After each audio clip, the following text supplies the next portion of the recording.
Hello, welcome to the channel Why Stories. Enjoy watching.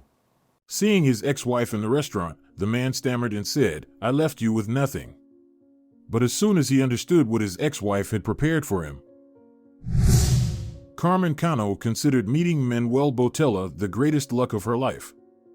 Out of superstitious fear, she hadn't even told her best friends about the romantic relationship she had started with a man she practically idolized. When Manuel proposed starting a family, she felt like she was about to soar with incredible happiness. Carmen and her fiancé began preparing for the wedding, deciding to make it modest and elegant. The girl kept waiting for something to go wrong, unable to believe that fate had finally smiled upon her. But everything went smoothly and flawlessly. Manuel never tired of declaring his love and behaved impeccably. It felt like a fairy tale, and the bride dreamed that happiness would never leave her. Only after Carmen believed in the reality of what was happening did she gather the courage to invite her friends to their favorite cafe. After all, she had to share her happiness with her closest people. The news that Carmen would be getting married in 3 weeks truly shocked her friends, who were comfortably seated at a table on the small cafe's summer terrace. "Wow, you really kept this a secret," exclaimed a slim blonde who looked like a model but actually worked as a pet store clerk. "We didn't even know you were dating someone. And now, just like that, you're getting married in a month." "Oh, Viola, sometimes I can't believe it myself," the bride shyly confessed, her eyes sparkling with happiness. "Everything with Manuel happened so fast that I didn't even have time to share it with any of you. So, I wanted to make up for that now and spend some quality time together like we used to. You know, if you don't mind, I want to throw a bachelorette party while our Flora hasn't left to join her fiancé. And I dream that this celebration will be something special, something we'll all remember forever." The girl with raspberry-colored hair smiled kindly at Carmen. "Thank you for remembering me. Unfortunately, I won't make it to your wedding, but know that I'll be with you in spirit. Honestly, weddings have long ceased to be anything new or festive for me, but bachelorette parties? Photographers don't get invited to those very often." Carmen replied, "Flora, I'm inviting you not for the photos, but to have fun together." At this, Agata, whose fiery red hair was twisted into 2 high buns, her face framed by playful curls, became excited. She traced her finger elegantly over her smartphone screen and passed it to Viola, who sat beside her, urging her and the others to check out her idea. "Listen, I suggest we have the bachelorette party at a rooftop restaurant. Beto and I were there, and it was absolutely breathtaking.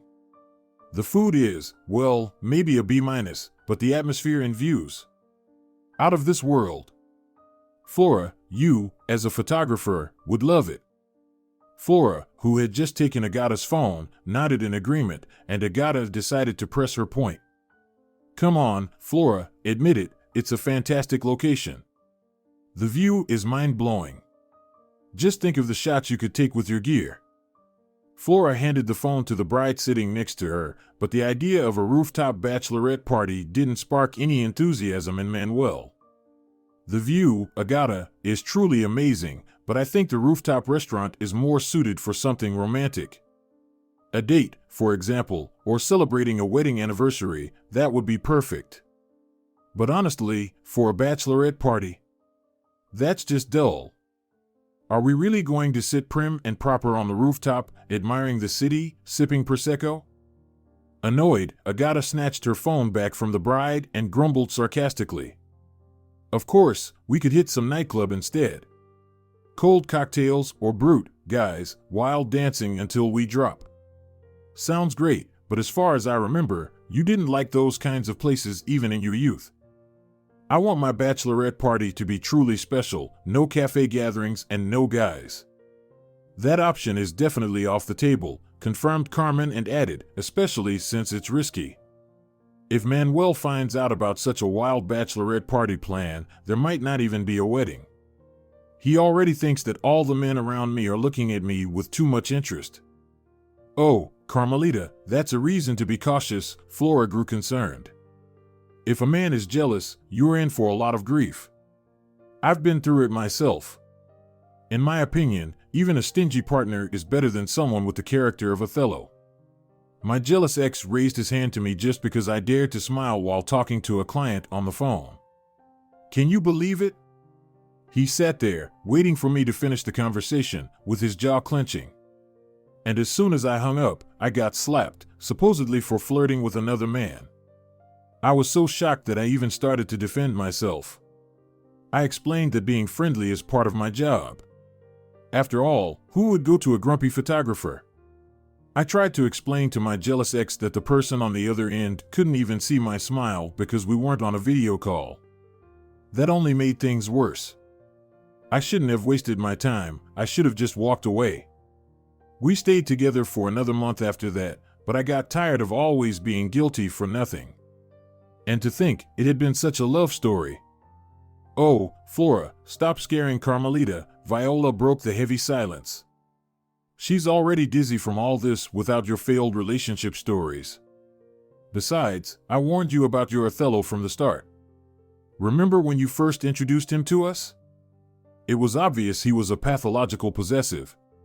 By the way, Carmen, will you introduce us to your fiancé? The bride hesitantly shook her head. Manuel probably won't have the time. He's working extra hard now so that he can take a sort of impromptu vacation for our honeymoon later.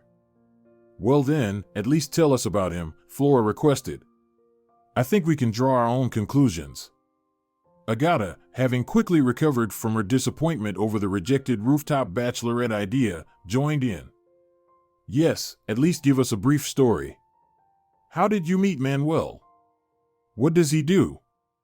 How do you plan your future? Agata's deliberately serious tone lightened the mood, and Carmen, laughing, began to tell her friends the story of her love. Manuel came to our bakery to order a cake for his mother's birthday. Luckily for me, the administrator was too busy. She was dealing with a conflict with a dissatisfied customer and, of course, couldn't just leave it unresolved. So, they sent me to discuss all the details. In the end, Manuel and I spent almost an hour working on the order. I explained all the fillings, decorations, and so on. He flipped through the catalog, asking questions along the way. I even felt like there was some chemistry between us. Oh, girls, I don't know how to explain it, but by the time we finished, I was already under the spell of his gray eyes.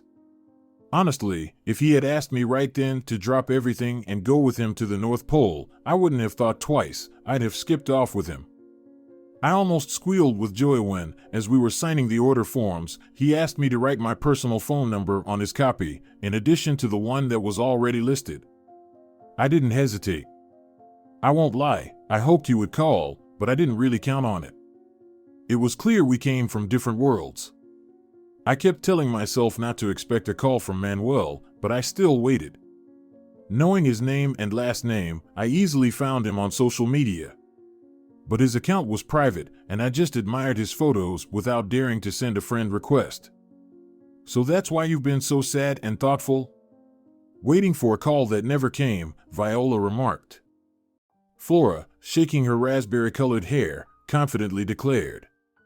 Girls, remember this, if a man showers you with compliments, making you fall for him, gives you hope, and then disappears, it's not because you're not good enough. You just got yourself a guy using the most primitive pickup tricks.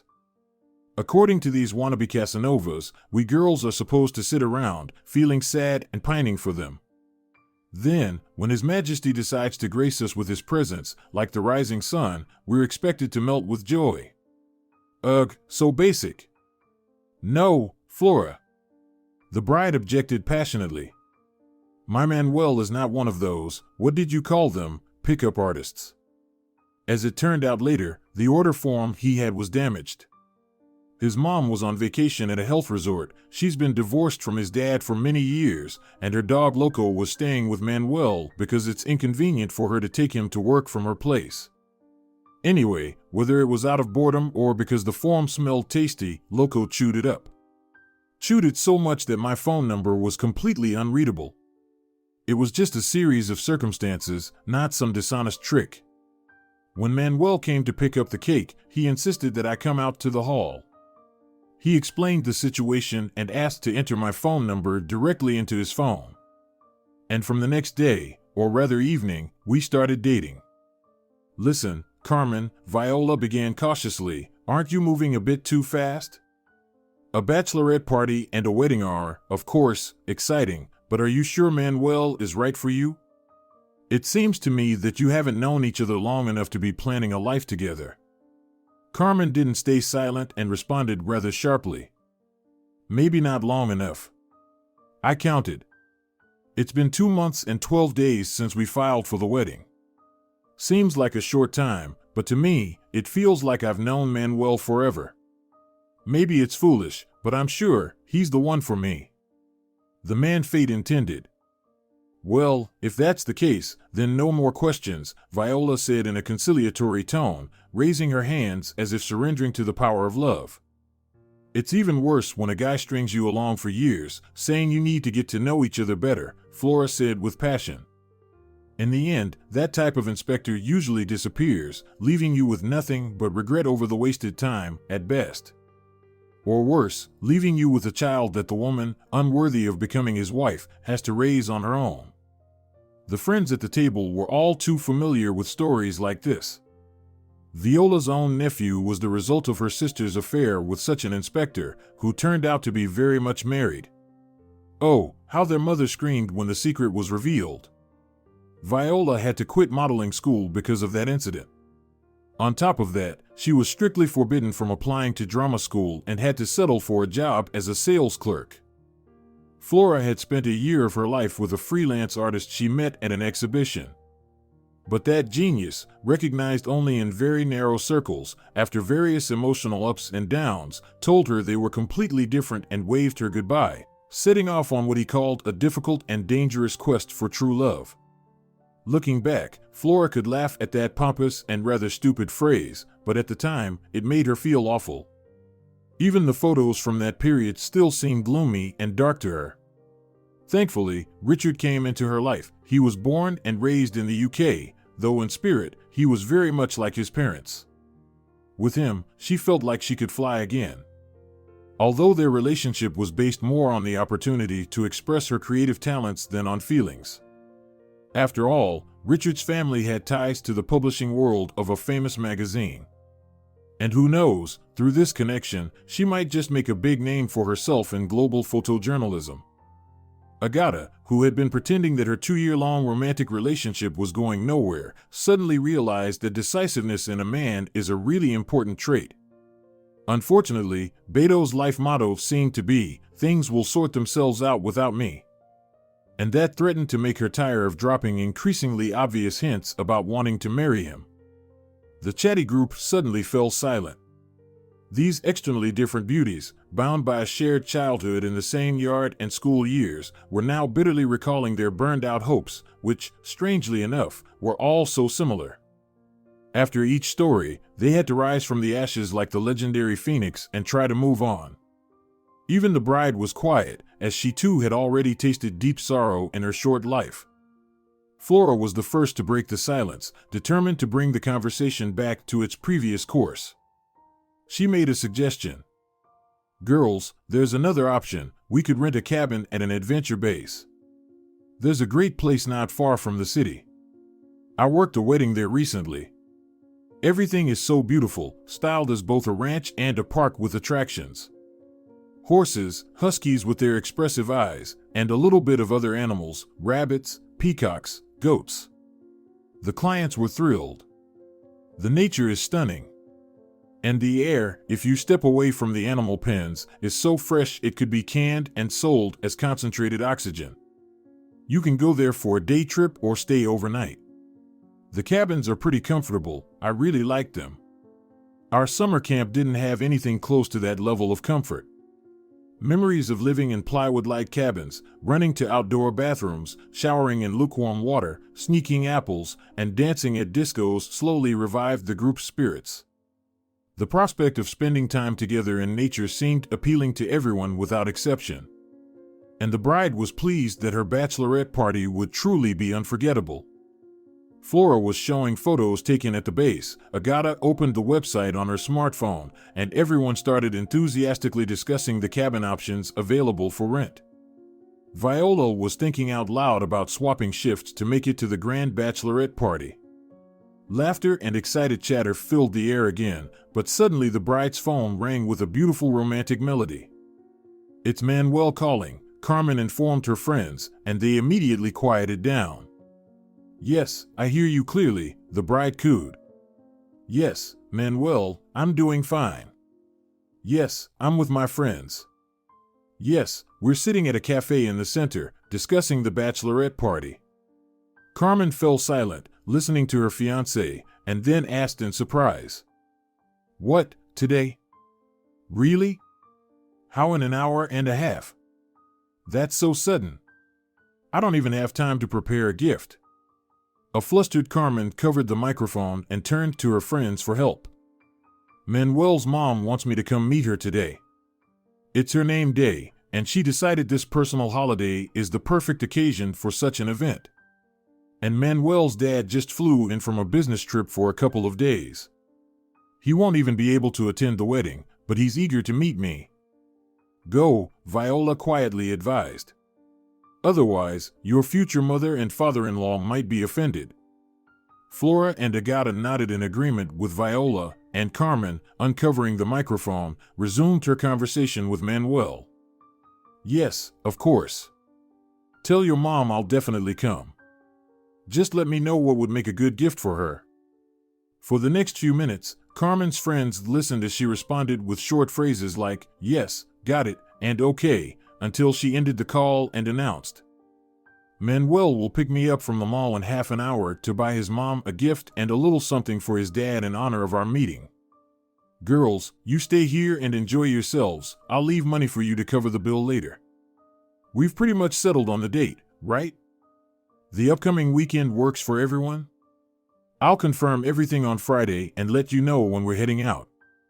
I think it'll be easiest if we all take one taxi." Flora interrupted the bride. "Carmen, don't rush. The mall is just a 5-minute walk away, no need to hurry. Let's ask for some coffee to be made quickly. Just sit down calmly, finish your fish, and then have some coffee to perk up a bit. Though we didn't really drink much, 1 glass of bubbles doesn't count, but we still need to mask the scent. Why are you frozen? Eat," Flora repeated.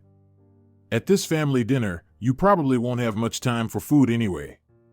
Agata agreed with Flora's opinion and sympathized with her friend. "Yes, Carmen, I'll tell you from experience. The first meeting with your lover's mom is quite the ordeal. You can barely swallow a bite, and even a sip of water feels difficult. So, Flora's right, eat and drink now so you'll have the strength for the meeting." Despite her friend's reasonable advice, Carmen, nearly burning herself on the coffee, hurried to leave. When the door closed behind her, Viola sighed. "I hope this fiancé of Carmen's treats her well and doesn't hurt her." "Yes, she deserves happiness," Agata agreed. Flora added, "Manuel's life has been through such a dark phase, it's only fair for him to finally have a brighter one, otherwise, it would be completely unjust." Viola raised her coffee cup in a toast to her friends. "Let's keep our fingers crossed for Carmelita and hope her meeting with her fiancé's parents goes well." Flora, after taking a sip of the delicious coffee, grumbled darkly. "Still, I really didn't like the way this fiancé of Carmen and his mom acted. Did she suddenly realize it was her name day and decide to spontaneously host a dinner to meet her son's fiancé?" "Agreed," Agata chimed in. "It feels more like an unexpected test. Manuel knew Carmen was meeting with us, right? He must have mentioned it to his mom. So, the future mother-in-law decided to throw in a surprise to see what Carmen would look like after hanging out with friends. Oh, how sly. The excuse to invite her is all well and good, but why couldn't she just have scheduled this in advance? We could have planned our meetup for another day." Viola nodded in agreement and added, "What bothered me most was that Manuel made Carmelita run to the mall. He could have easily picked her up here. It wouldn't have taken more than a minute by car. Right?" He could have just bought the gift for his mom himself, and a little something for his dad too, so Carmen wouldn't have to worry about it, Flora added. She could have handed everything over on behalf of both of them. But no, he didn't even think about his fiancée's convenience. Well, let's hope Manuel is just clueless, not a jerk, Flora concluded. And may his parents welcome our Carmelita with open hearts, not with hidden judgment, she offered a new coffee toast. In her rush, Carmen arrived at the mall earlier than the time Manuel had mentioned. By the time Manuel appeared at the agreed-upon spot near the mobile store, she had already bought the gifts for his parents. She even remembered the dog, the one that had been the source of her trouble for nearly 2 weeks, and got a treat for his mother's pet. When Manuel saw his fiancée with the shopping bags, he immediately understood she had taken care of everything, and after kissing her, praised her. "Wow, you're quick. Well done. So, shall we go? Mom will be surprised we're early, but at least we won't be late." "No, Manuel. If you don't mind, take me home first. I can't meet your parents looking like this." "You're always beautiful to me," Manuel reassured her with a compliment. Taking her bags, he headed for the mall exit, continuing to convince her, "There's no need to try hard to impress my parents. Believe me, they can read people well. You can't fool them with fancy clothes, makeup, or the right words." Walking beside him, Carmen patiently explained. "Still, I need to go home and change. Trust me, Manuel, a denim dress and sandals aren't appropriate for meeting your parents. Especially since it's your mom's name day, it's still a celebration, after all. Maybe it's not her birthday, but since she thinks it's important enough to celebrate, I should at least dress for the occasion, not show up in casual clothes suitable for a walk or a meetup with friends. And I promise, I'll change quickly." Carmen finished speaking as she fastened her seatbelt. Starting the engine, Manuel agreed. "All right. Anyway, we've got plenty of time now that you've already bought the gifts." However, Manuel flatly refused to enter the bride's apartment. "No, no, and no again. Carmelita, when I'm alone with you, I lose control. There's a good chance we'll be late to my mom's name day celebration, and punctuality is something she values above almost everything else." Carmen, naturally nervous as she chose an outfit that would essentially serve as her calling card when meeting her future in-laws, decided on a comfortable dress with a wide skirt and elbow-length sleeves, given the limited time. After quickly showering, she dried her hair and styled it in a neat bun, then applied a light touch of makeup to her eyes and lips. Satisfied with the result when she looked in the mirror, she grabbed a small purse for her keys and phone and hurried back to her fiancé. On the way, Manuel asked about her meeting with her friends. He was not pleased at all that Carmen intended to have her bachelorette party outdoors, possibly with an overnight stay. He voiced his disapproval. "Carmen, I think that's pretty risky. For defenseless girls out at some adventure base, where the other guests might not be the most polite or trustworthy. I insist you cancel this plan. I'll feel much better if you do. A restaurant or cafe is a much better option." Carmen wasn't thrilled with Manuel's strong opinion, but no matter how much she tried to explain that the adventure base was popular among families with children and even hosted respectable weddings, Manuel remained firm. "No, Carmen, I don't find this kind of bachelorette party acceptable. It would be very unpleasant if you ignored my opinion on this." Carmen tried her most convincing argument. "Manuel, I'm not even interfering in how you plan to celebrate your bachelor party because I completely trust you." Manuel smiled. "That's smart of you. Especially since I'm not planning anything inappropriate. I really hope you make the right decision and change the venue for your bachelorette party.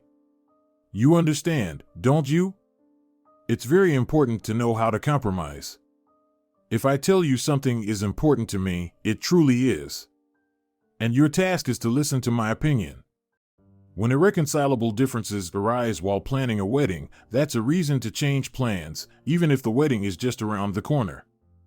Unfortunately, I have my parents as an example. They're incredibly different. Ever since I was a teenager, I couldn't understand how they even managed to fall in love and get married. They always had some kind of disagreement.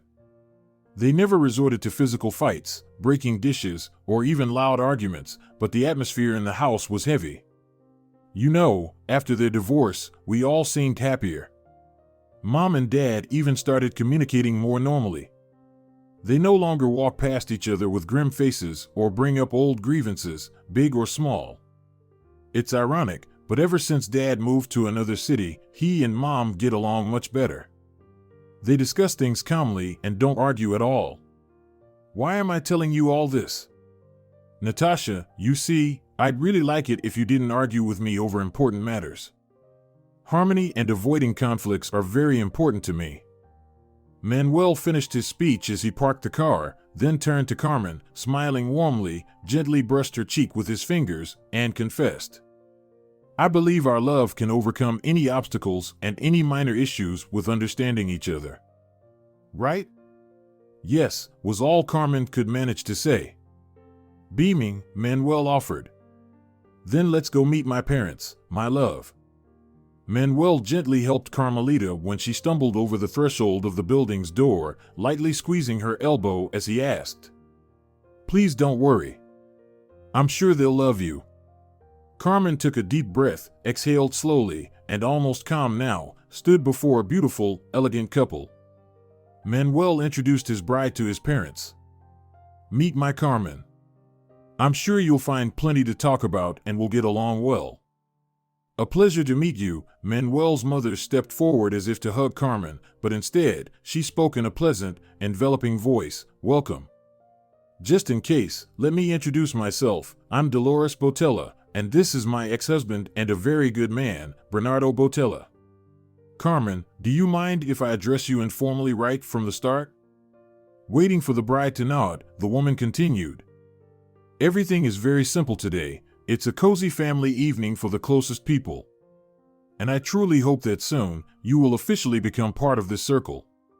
You can call me just Dolores. It's a pleasure to meet you. Carmen smiled at Manuel's parents and handed over the gift bags. Senor Botella, accepting the gift, complimented Carmen on her good choice, while Senora Botella gently scolded both her son and his fiancée. You really didn't need to spend money. After all, name days aren't quite the same as birthdays. But I do appreciate it.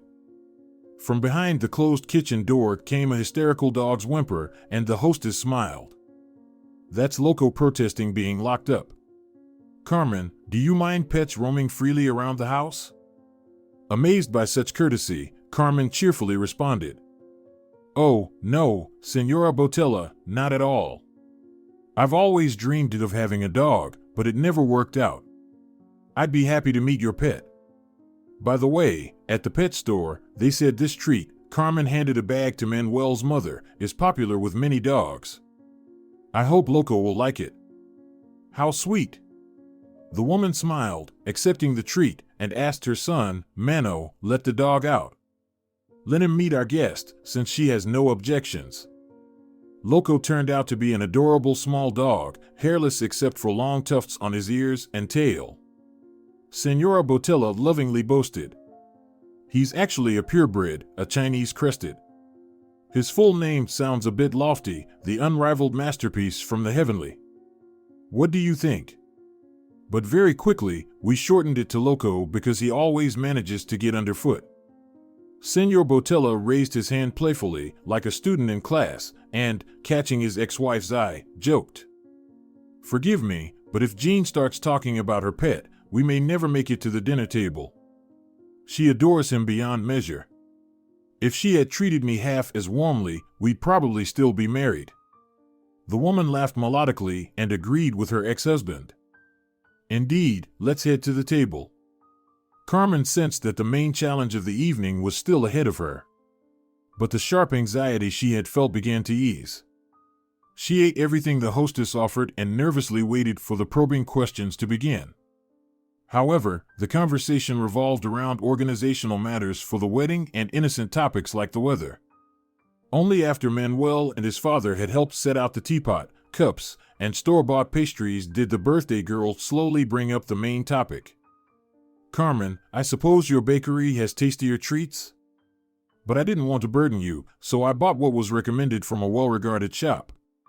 By the way, Manuel is quite secretive, and we didn't learn much about you from him. All we know is that you helped him place the cake order for my birthday. To be honest, I'm just dying of curiosity. So, please, tell me more about yourself. Whatever you think is important and necessary." Swallowing the sudden lump in her throat, Carmen began to speak. "I'm afraid there's nothing interesting to tell. I live alone in my parents' apartment. They died 7 years ago. I had just finished school and enrolled in university, but I couldn't continue studying because of the terrible state I was in. If it weren't for the support of my friends, I don't know what would have happened to me. Viola, Agata, and Flora took turns staying overnight with me, talking to me, distracting me from my dark thoughts, making sure I cleaned the house and took care of myself. Flora, through her mom, who teaches at a food industry college, literally pushed me into that school so I'd be under close watch. At first, I didn't care. I was living in a kind of nightmare. But eventually, I got into the profession. Flora's mom, Aunt Nellie, kept mentoring me even after I finished my studies. She was the one who recommended me for the job at the bakery where I work now. In my free time, I try to read and walk around the city. That's about it. My whole life summed up in a short story. I don't even know what to say, Carmen. Senora Botella was the first to respond. My condolences, and I hope that now the worst is behind you. Carmen thanked her hostess and, not wanting to dampen the mood of the gathering, shifted attention to Loco, who, at just the right moment, started comically grumbling at the treat he had been given. The atmosphere quickly became pleasant again, but Carmen felt emotionally drained. It was still difficult for her to speak out loud about being an orphan, and even the years that had passed hadn't dulled the pain of that loss. However, now that she had Manuel, there was a chance for her to gain a new family, and she, like her future mother-in-law, hoped for the best. Of course, it bothered her a bit that Manuel had been so insistent about the venue for the bachelorette party, but for the sake of harmony, she was ready to change her plans, just to keep him happy. As Manuel drove Carmen home, he shared his thoughts with her. "Everything went wonderfully. I could tell that my mom really liked you, and my dad was absolutely charmed. Not that I had any doubt, you're amazing." Despite her exhaustion, Carmen was pleased with how the meeting with her fiancé's parents had gone. She fell asleep with a smile on her face, feeling reassured that things with Manuel were going to be great. However, the next morning, when Carmen called Flora to inform her about the change of plans for the bachelorette party, Flora made her question the harmonious and carefree nature of her relationship with her future husband. "Listen, Carmen, I don't like how your Manuel reacted to that perfectly respectable adventure base. If he's acting like this now, it'll only get worse. Before you know it, he might even forbid you from hanging out with us. You know, to protect you from bad influences or something. Flora, I think you're wrong. Manuel is just worried about me. So, we're moving the bachelorette party to a cute floating restaurant by the waterfront." Flora snorted and teased. "Yeah, just don't tell your fiancé about that. He'll definitely reject such a sketchy place." "Flora, why are you trying to ruin my mood?" Carmen protested, but after a few seconds, she added, "Actually, you might be right. Maybe the crowd there isn't the most trustworthy or safe. So, I'm making an executive decision. We'll have the party as Agata suggested, a proper, elegant dinner at the rooftop restaurant. I'll text everyone the exact time. That's it, goodbye for now. I still need to call Agata and Viola." Carmen could sense that Flora was smiling as they said goodbye, which lifted her spirits a bit. At the appointed time, the friends gathered for the bachelorette party. And though Carmen had originally dreamed of something completely different, everything turned out wonderfully. Flora took exquisite photos, Agata was thrilled that the bride had chosen her idea, and Viola simply enjoyed watching her friends. Carmen was happy and had no idea that after the wedding, her future wouldn't be as peaceful as she had hoped. Perhaps the only truly serene time was the first honeymoon month with Manuel. But after that, things started going off track. Shortly after they returned from the honeymoon, her husband suggested, Nadash, why don't we buy a bigger apartment, closer to the city center? Sooner or later, we'll need to think about children, and neither your one-bedroom nor my studio is ideal for that. Sure, we could squeeze in and figure things out, but that would just be a temporary solution. I think we should plan ahead and set everything up with as much comfort as possible. I'm willing to sell my place, but the amount I'll get probably won't be enough for a proper option. I don't really want to take out a loan or mortgage. Seeing the doubt on Carmen's face, Manuel began kissing her, saying, "Baby, why are you so tense? If you don't like the idea, I'm open to hearing your suggestions. Just imagine how great it'll be to live downtown. I'll be close to work, and I'm sure any place on our pedestrian street will hire you. Manuel, it's just that I'm really attached to my apartment. I feel like the walls and things still hold memories of my parents. It may seem naive, maybe even silly, but that's how I feel."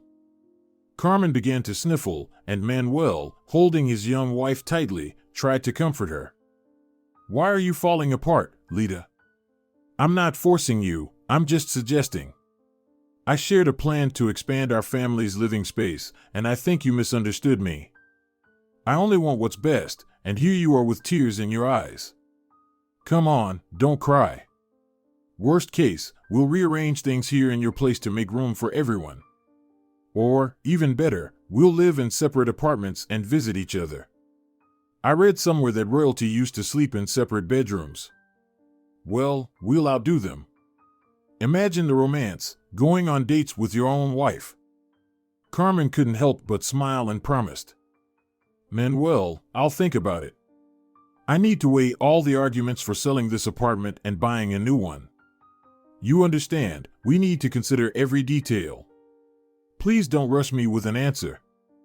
Of course, Manuel quickly agreed, gradually leading his wife into a more playful mood to improve her spirits in a simple yet effective way. He kept repeating how he wanted them to have children soon. Carmen herself dreamed of giving him a son and then a daughter, or vice versa. It didn't matter, as long as the children were healthy. However, a few months later, Carmen's pregnancy turned out to be an extremely difficult trial for her body. From the very early stages, she had to stay in the hospital for monitoring. And when she was allowed to return home, she faced the fact that Manuel was becoming more distant. He didn't even spend the night at her apartment every day, always ready with various excuses for his behavior. "Baby, I work late, sometimes even at night, when necessary. Imagine me typing away and disturbing your rest. Is that fair? You need a good night's sleep." Sometimes, deliberately ignoring her gestures of affection, Manuel would say reproachfully, "Carmen, your main task right now is to carry our treasure. Fooling around could have bad consequences. Let's just be patient for a while, even though it's hard for me too." Slowly but surely, Manuel was pushing her towards selling the apartment. In his words, they could then comfortably settle in a larger space with separate rooms. "Imagine, I'll always be nearby. The moment you call for me, I'll be there in a second." When Manuel's parents visited, either together or individually, Carmen went out of her way to make it seem like everything was perfect between her and their son. She never once complained about his coldness, though she often wanted to. It was only with her friends, who visited when they could, that she was honest. "I know this pregnancy doesn't suit me at all. When I was in the hospital, I overheard someone say that a girl steals her mother's beauty. And now I can't stand looking at myself. Of course, I understand Manuel, who would want to spend time with someone so hideous?" Her friends eagerly reassured Carmen that she was being far too hard on herself and that the slight swelling hadn't diminished her beauty at all. But Carmen was firm. "No, my dear ones. Thank you for the support, but I see myself in the mirror. It's just awful."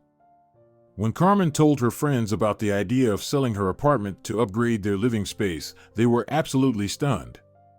Viola, Agata, and Flora, both in unison and individually, tried to convince her that selling her premarital property would be an unforgivable mistake. "You'd be better off getting a mortgage with Manuel," Agata advised. "You could rent out your respective apartments to help pay the installments." Think about it. If anything happens, you'd have to divide the jointly owned property. Carmen winced but had to listen to her friend's lectures. Exactly, Flora agreed with Agata. I could give you countless examples where real estate issues ruined relationships. Viola usually stayed quiet, but one day she snapped. Don't you realize your Mano has it too easy? He's living comfortably between your place, and his parents. He's just breezing through life.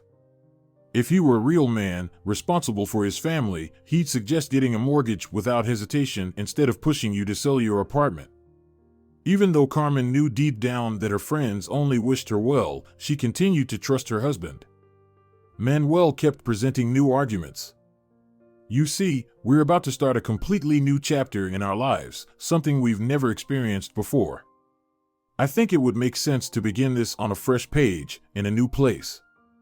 One day, with a mysterious smile, Manuel sat Carmelita down at the table, opened his laptop, and began showing her various sized cottages, explaining. 20 kilometers outside the city, they're building a beautiful new village, complete with all the infrastructure. It's actually faster to get to work from there than from your apartment. The lot isn't huge, but it's enough for a playground and some landscaping. We could even get a real dog, not like my parents' Loco. Just imagine how great it'll be to raise our daughter in the fresh air. The prices aren't too high yet, and this is our chance to make a smart investment. I've already sold my apartment and I'm ready to put the money into our dream house. Let's pick the location and the option we like best. How much does the smallest cottage with a lot cost? Carmen asked, and when she heard the price, she gasped. That's not cheap at all. Manuel shrugged. Unfortunately, it's only going to get more expensive. The location is too convenient. People will start scrambling for it, and the prices will shoot through the roof. We need to act while we still can. But don't worry, we won't touch your apartment. I'll figure out how to get the money. Manuel ended his presentation of their dream home with a tender kiss, and Carmen's heart settled into peace. She thought to herself, the girls were wrong to doubt my husband's intentions. He's nothing like they suspected. If Carmen could have foreseen what would happen next, she would have convinced Manuel not to buy the cottage. But as it turned out, the happy days were quickly replaced by an unending nightmare. She watched with growing concern as Manuel became more and more withdrawn each day. One day, she fled from the hospital, where the hot water had suddenly been turned off, just to have a proper shower at home. She arrived only to overhear her husband, who must have come by to water the plants, speaking heatedly on the phone. I told you everything's going to be fine. Give me time. Yes, you'll get your money, calm down. Sensing her presence or hearing her enter, Manuel quickly ended the call. That's it, I have to go.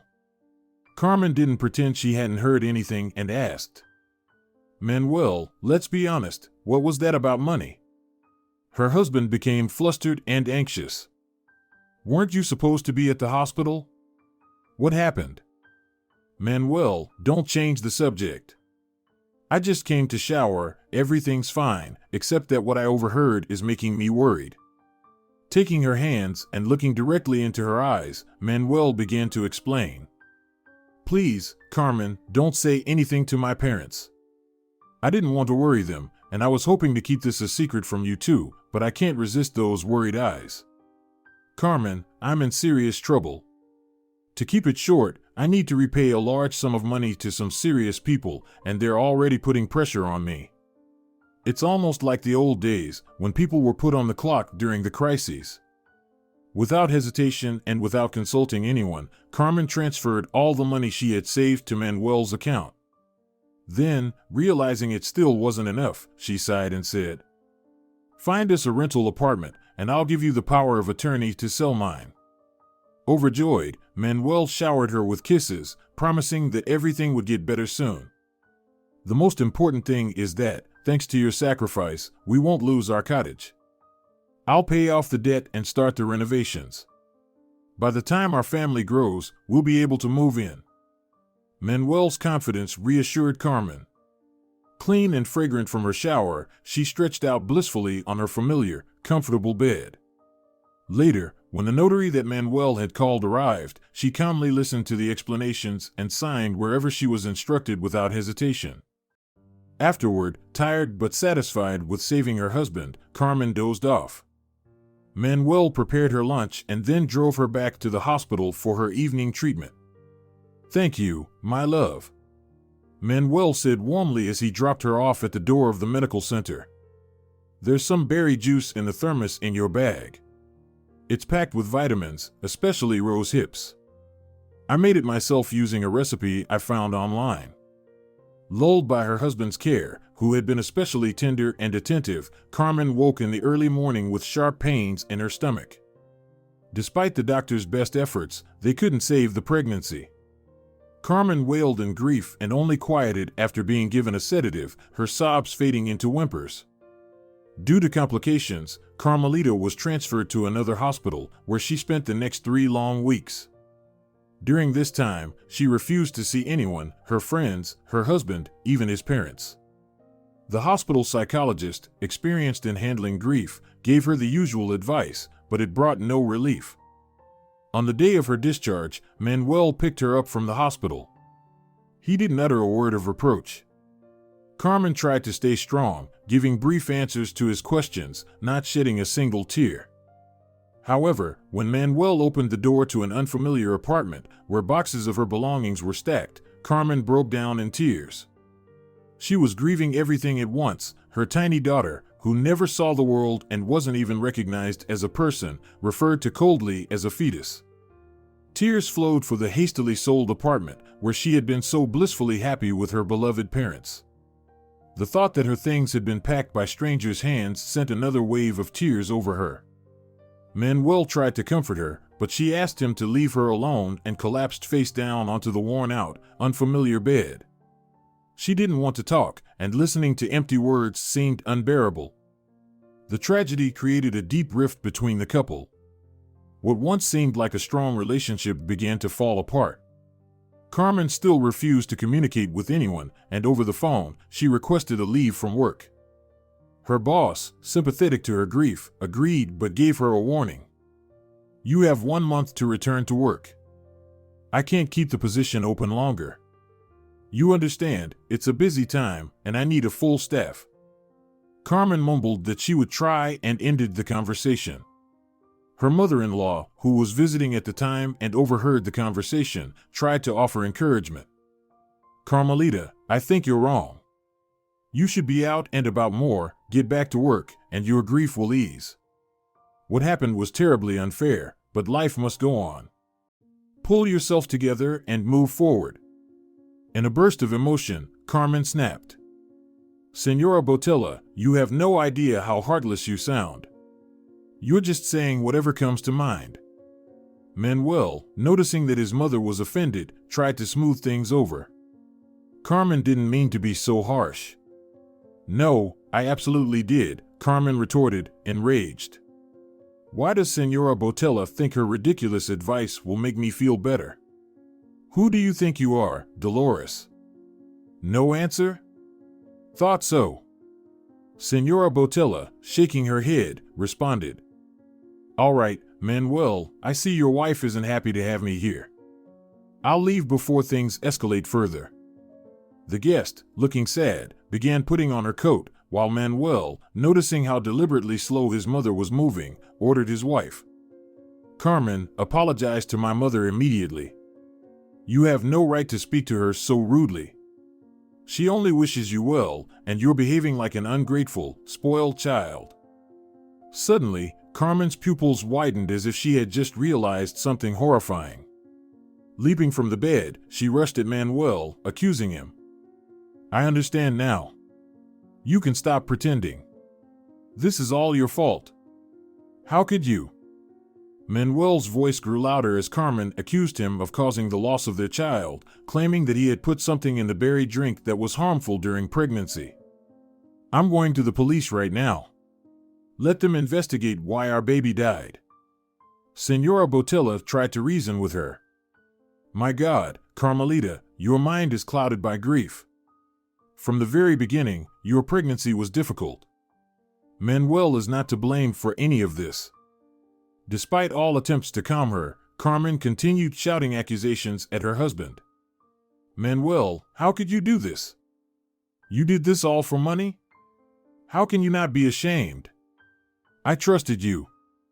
In the end, Senora Botella couldn't take the attacks on her son any longer and commanded him, "Manuel, call an ambulance. Tell them to send a specialized team." "I'm not crazy," Carmen screamed. "And I don't want anything to do with you anymore, Manuel." "Well, perfect," Manuel replied coldly. "Get lost. I'm divorcing you. And remember, you'll be left with nothing. Think carefully before acting rashly. Where will you go? To the streets? Honestly, you already look the part, bloated, with squinty eyes. You're a mess." Grabbing a bag with documents and her phone, Carmen threw on her puffer coat over her house robe, pulled on her swollen feet the trusty moon boots she always wore, pushed her mother-in-law aside, and fled out the door. Soon, she was running down the street, not caring where she was headed, just wanting to be far away from the man she had once considered the center of her universe. On the run, Carmen silenced her phone, which wouldn't stop buzzing, and her feet, now feeling the chill of January, led her to Flora's house. As if by fate, she didn't even have to ring the intercom. Her friend appeared in the doorway and gasped when she saw Carmen. "How did you get here?" Flora's photographer's eye immediately noticed something off about Carmen's appearance. Grabbing her hand, she led her inside. "Come on, I have an urgent meeting, but my mom's home. She'll take care of you, and I'll be back as soon as I can." Carmen obeyed everything Aunt Nellie instructed her to do. After drinking a large glass of coffee with milk, she lay down on the couch and unexpectedly fell asleep. When the worn-out woman resurfaced from the depths of sleep, her friend was already sitting beside her. Slowly, trying not to break down again, Carmen told the people she trusted about her suspicions, and they gave her the support she so desperately needed. After a long legal battle, Carmen was left almost penniless. The cottage that Manuel supposedly bought was registered in someone else's name. The money Carmen had transferred to him was somehow unjustly ruled by the judge as a repayment of debt. Agata, trying to comfort her after the court session, grumbled, "Don't worry, we'll file an appeal." Senora Botella, who had shown up at the courthouse, a temple of blind justice, though she seemed not only blind but also deaf, loudly declared, "Go ahead, waste your money on an appeal. I have connections you can't overcome." Manuel, looking at his ex-wife with contempt, added mockingly, "I warned you not to go through with the divorce. See, I kept my promise, you're practically broke now." "Enough talking to her," Senora Botella said as she grabbed Manuel by the arm and led him away.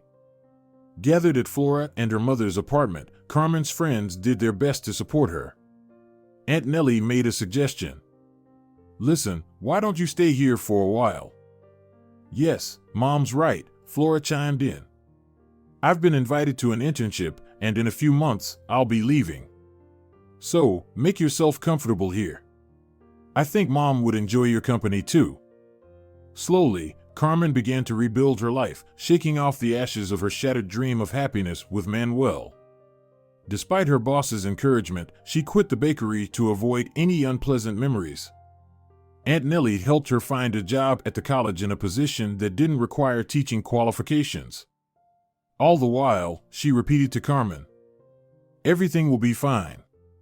Rest, get back on your feet. Then you'll decide what you really want to do." Carmen's first step toward recovery came when she baked a cake, entirely of her own initiative, for the birthday of one of the college's oldest teachers.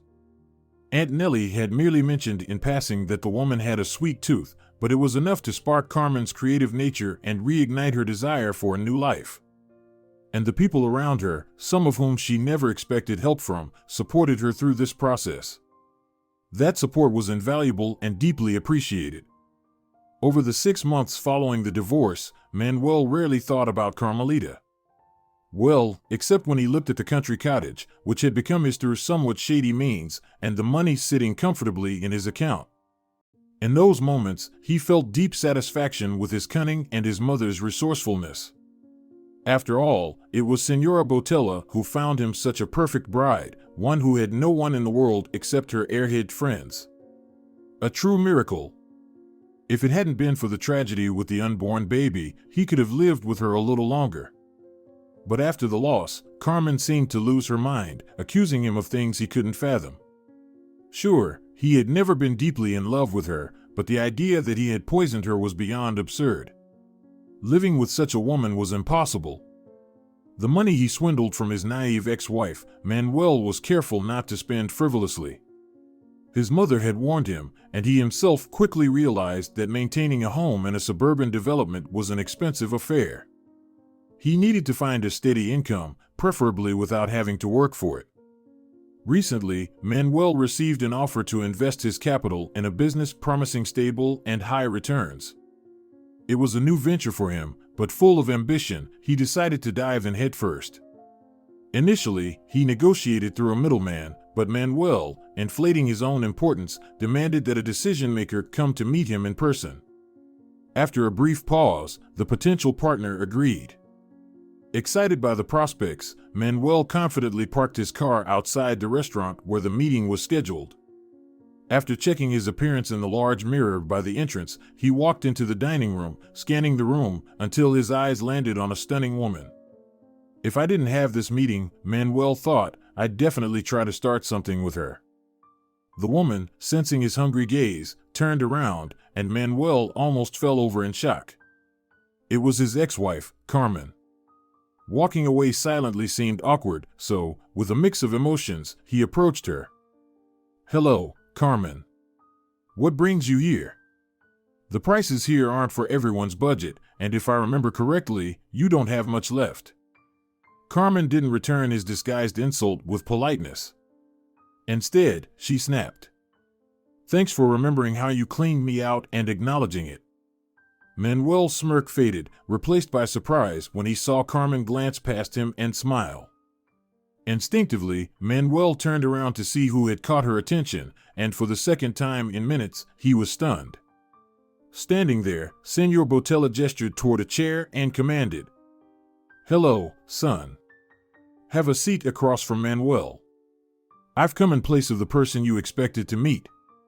As the stunned Manuel, deflated of all enthusiasm, sank into the chair, Senor Botella continued, "Let's be brief. You're going to immediately compensate Carmen for all the damage you caused her, with moral compensation, of course." Manuel tried to protest. "I don't know what Carmelita told you, but it's all lies. If you listen to her, I'm a poisoner." He shot a bitter glance at his ex-wife and added, addressing her, "You should be grateful I didn't press charges for defamation, otherwise." Senor Botella cut him off before he could finish. "Calm yourself, Manuel. Even if Carmen hadn't told me anything, I would have found out anyway. And I did, my boy. How shameful it is to hear from old friends about how my son celebrates atop the ruins he left his wife in. Fortunately, I still have many connections in this city, and as you know, all secrets eventually come to light. I found your friends. It pains me deeply that my own son would orchestrate such a disgraceful scam, betraying an innocent person. I hope you understand that with my connections, you don't stand a chance against me." Manuel reluctantly nodded, and Senor Botella concluded his speech. "I'll be staying in the city for a month. I'll personally ensure that Carmen gets everything that's owed to her. And don't even think about looking for loopholes or ways to keep anything for yourself. Act like an honest man." Manuel didn't dare lift his head. His mother had promised him full protection and a favorable outcome in court. But no one had anticipated that Bernardo would get involved. His connection with Carmen had unfolded in a rather ordinary way.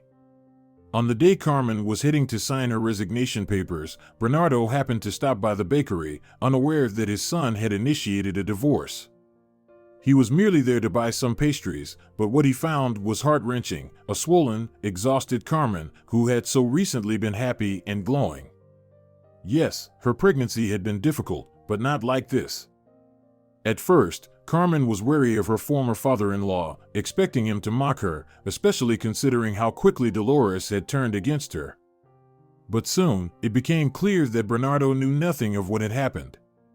With each new detail about Manuel, his eyebrows rose higher and higher. Was this really the son he had raised? And what was Dolores thinking? How could they abandon a vulnerable girl in such a precarious situation? It quickly became obvious why they hadn't told Bernardo anything. They likely feared how he would react to such injustice. They were afraid of me, Bernardo said thoughtfully, rubbing his chin. Afraid, and tucked their tails between their legs. Don't worry, girl, we'll show them. I have a few connections. We'll sort this out. From that day on, Bernardo didn't leave Carmen to face her struggles alone. He paid off the loan she had taken out for legal fees and occasionally sent her small amounts of money, though she refused larger sums. 3 months later, he introduced her to the daughter of an old friend, Emilia, who owned a small bakery and was in desperate need of new staff. At first, Carmen resisted. She didn't want to return to her former life. But eventually, she gave in. Emilia offered a higher salary and a more flexible schedule. It turned out to be a good decision. Although it was challenging for Carmen to keep up in the kitchen at first, she soon adapted. She taught her colleagues many new skills and even Emilia herself. Within a few months, Carmen had been promoted to manager. Meanwhile, Bernardo continued to dig deeper.